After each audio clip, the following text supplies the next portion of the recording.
Hi everybody, Lizzie here from My Ambitious Art. Thanks for joining me today. I am going to show you how I make a floating frame. Now a floating frame is kind of a modern look on a frame. It has an edge, but it has a backing that will hold a canvas. So the canvas looks like it's not touching the outside. Thus the floating terminology, and I hope I'm using that correctly.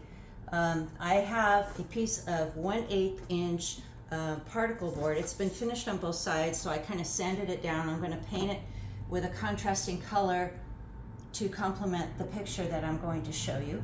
And then for the outside, I have this 8-foot 1x2 select pine board. Now, the cost of framing these days can get quite expensive, so if you have a little bit of knowledge and a few tools in your shop, you can make a frame for, pennies on the dollar practically. This board itself cost me with tax about $8, and the price of wood is going up. It used to be a lot cheaper, but it is what it is. So $8, and this scrap of wood was from another project. Let's call this $4. So for $12, a little bit of glue, a little bit of paint, a little bit of varnish, I have a beautiful frame, hopefully.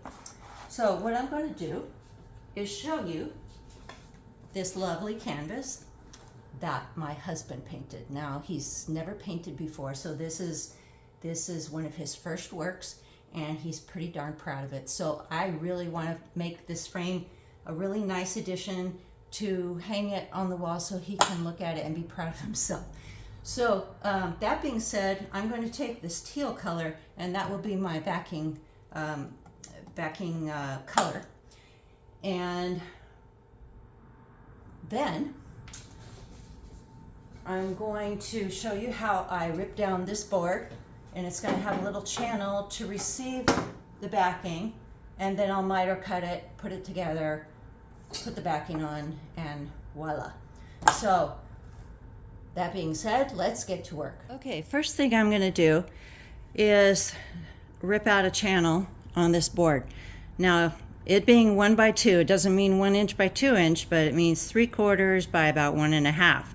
So my thickness of my backing is 1/8, and the thickness of my canvas is 5/8. So I'm going to cut out a channel that's going to be about, if you can see that, it's halfway through the board, so that's about 3/8 inch. And then I'm going to go about not quite halfway. It's going to be about 5/8 up. That's going to be my channel right there. This is what I'm going to take out, and then the edges of the backing board will fit onto this little area right here. So I got to rip it on the table saw.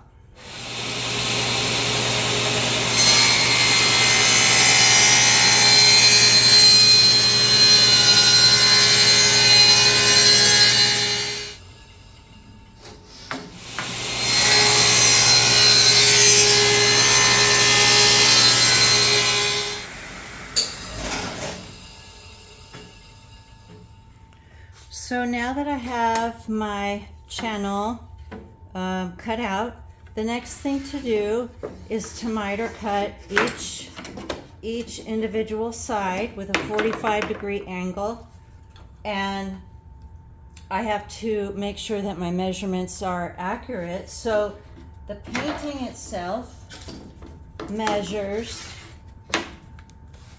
17 3/4 by 23 3/4, so technically an 18 by 24.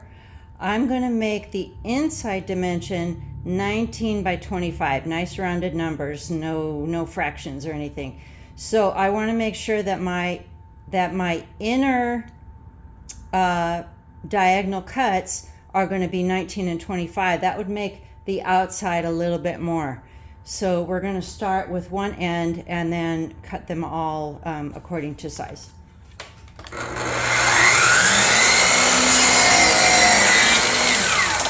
it down tight and cut away.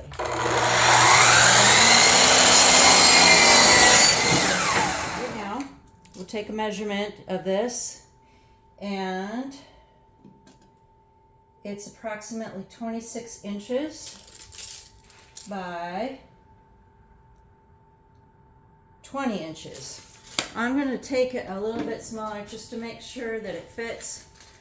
So what do we say, 20 by 26?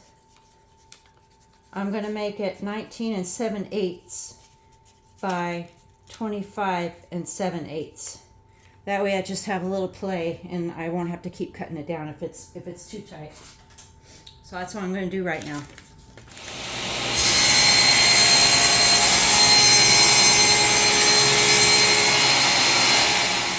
Okay, so I got my board cut and I'm just going to do a little mock-up here just to make sure that it's there. Perfect. So as you can see, I am getting ready to glue my frame in place. And I have this really cool framing jig, and the reason why I like it is because it automatically squares off your pieces.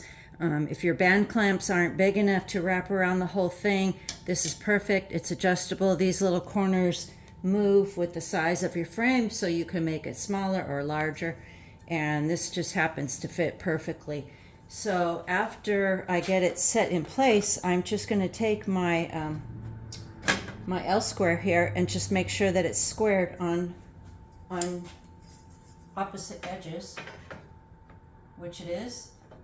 And I know that this is going to work, so I'm going to glue it up now properly.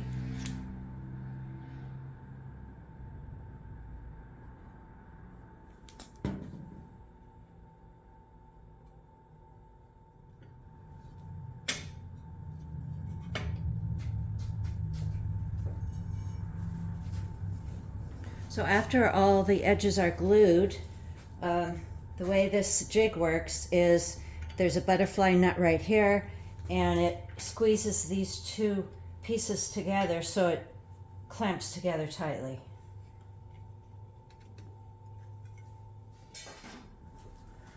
So I'm going to leave this overnight. If it happens that there might be a couple little gaps, because you know sometimes that happens, the beauty of this frame is that I'm going to be painting it, so if I have to fill a little bit of the miter gaps, it's going to be no problem. So I'm going to leave this overnight, let it dry, and then come back tomorrow and sand it down. Well, I let this set overnight and it's nice and dry, and I think my gaps, there's not really any at all, so I'm just going to sand the glue particles down, make the edges a little bit softer so it's not so harsh. And after I sand it, I can paint the frame, and we'll keep going.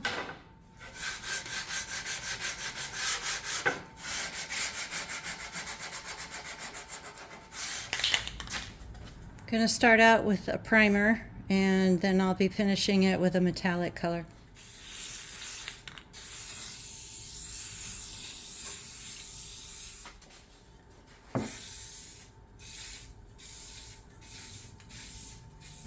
So now my prime is dry and it's raised the grain on the wood, so I'm going to give it a light coat of sanding and then apply my metallic paint.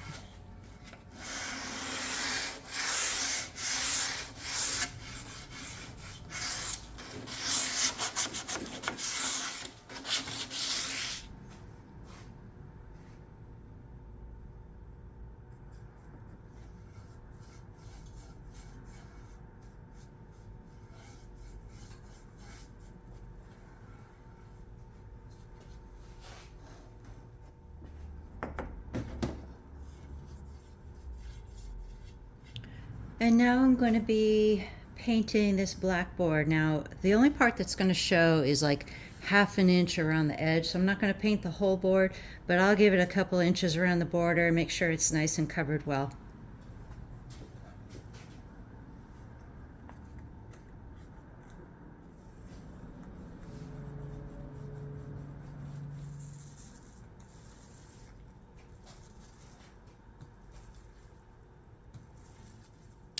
I'm going to give it a couple coats, so when this one is dry, I'll go over it again and give it another coat, so it'll be a nice solid color.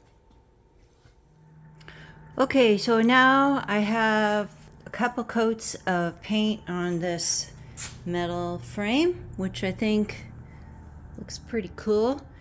And I have a couple coats of the blue. It's kind of, you know, not solid, but most of that's going to be covered with the painting, which is fine. The blue really makes the blue in the painting pop, so that was the whole purpose. So now what I'm going to do is I'm going to attach the back to the frame, and then I'm going to give it a coat of varnish on the whole thing, spray varnish. And then after that's dry, I can attach the painting and I will be done. The glue that I'm using today is tacky glue. I like tacky glue because it dries really quick and it's a good glue. So I'm just gonna run a bead along the whole channel there and pop my blue backboard on there and wait for it to dry.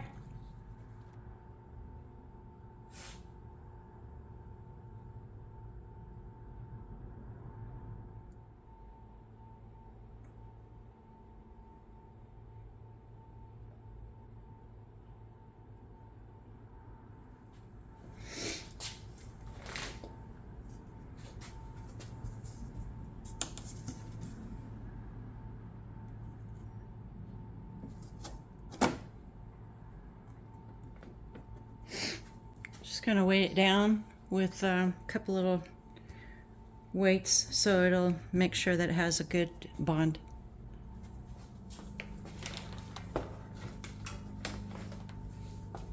Okay, so this is dried enough for me to spray coat varnish on it now.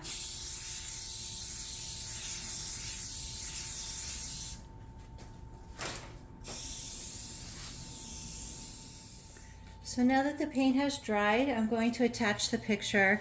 And what I'm going to do first is just give a little hot glue in each corner just to have the painting stick onto the board. And then I'm going to turn it around, drill 2 holes, and put a screw here and a screw here just to make sure that it's mounted properly and that it won't fall off. So we'll do the glue now.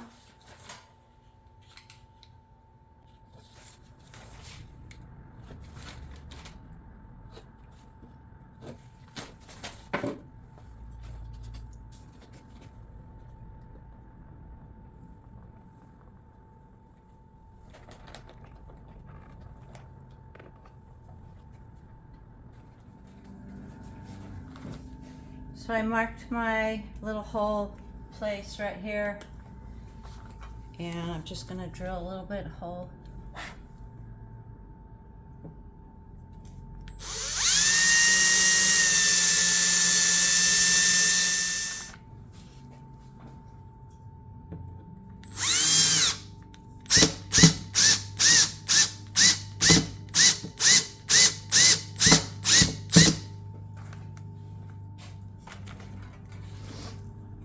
All set?